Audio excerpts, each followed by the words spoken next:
je sens que ça me fatigue. Ça s'appelle jusqu'à 11h50. Phénomène d'iPad Kid. Comportement toxicologique, quoi. Ça me bouffe pas vie. Au grand nom des meilleures notes, il a arrêté mon téléphone. Je montrerai pas ça à ma maman.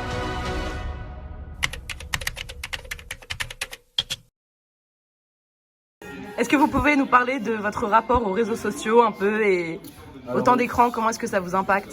Smartphone, comme on l'appelle de nos jours. Mon impact est très fort parce que moi j'ai eu un téléphone assez tôt.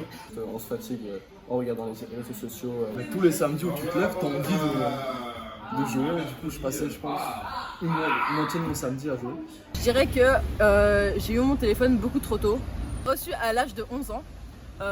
Et je trouve que c'était beaucoup trop tôt parce que du coup, c'est un peu le moment où je développais de fou ma capacité créative et genre je commençais à lire pas mal et tout.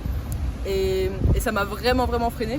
C'est vicieux quand même, hein, parce que tu l'as tout le temps à portée de main et tout ça. Et la pompe à dopamine, elle fonctionne très bien chez moi avec les réseaux sociaux. Ce qui est affolant, c'est que tu sais quel est le pouvoir de l'algorithme. Et à la fin, tu restes quand même accro, même en sachant que l'algorithme te manipule en fonction de tes préférences. Et je trouve vraiment depuis les réseaux sociaux que j'ai vraiment diminué mes performances intellectuelles. J'ai une mémoire de merde maintenant. J'ai une concentration de merde. Je lis plus, je dessine plus. Je lis sur mon téléphone. Je dors tard. Je suis Ce qui affecte d'ailleurs aussi sa concentration, je tiens à le préciser. Action. Je sens que ça a un impact sur ma vie, j'essaie de limiter au maximum en mettant des temps d'écran et tout et d'essayer d'utiliser le moins possible mon téléphone. Oui, une petite addiction mais qui est passante. Est-ce que vous sentez que vous auriez des meilleures notes du coup, sans le téléphone? Ah, c'est sûr. Ah, Non. Non, absolument pas. Si je suis pas sur mon écran, je suis dehors ou je fais autre chose parce que j'aime pas travailler. Ouais, peut-être un tout petit peu, mais c'est pas trop souvent. Ça dépend quelle matière car c'est difficile mais j'irai peut-être, sûrement. Si j'avais pas de téléphone, je suis sûre qu'à l'école j'aurais des 10 partout. Au niveau de travail, bien sûr, ça déconcentre. Quand j'ai le téléphone à côté de moi quand je travaille, je regarde sur le téléphone, donc je suis dessus, je perds 1 heure, 2 heures. Est-ce que tu as du mal à travailler quand tu as ton téléphone? Énormément. Beaucoup.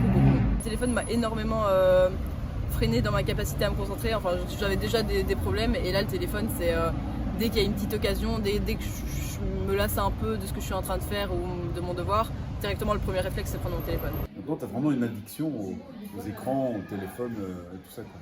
Mais en tout cas, à l'école, non, parce que même quand vous savez que vous avez le téléphone à côté de vous, votre cerveau, il pense constamment, donc vous ne pouvez plus vous focaliser sur une tâche, quoi. Moi, j'essaie de toujours l'avoir loin de moi. Mais ouais, quand il est proche, c'est vraiment au moment où tu commences à avoir la flemme ou que tu ne trouves plus dans tes révisions, tu allumes ton téléphone, quoi. Merci pour votre témoignage, monsieur. Merci pour votre témoignage, les gars. Avec grand plaisir. Merci Camille pour ton témoignage. Bien sûr, je compte rien changer. Trop bien, merci les gars. Aïe, c'est chiant. Merci Sophie.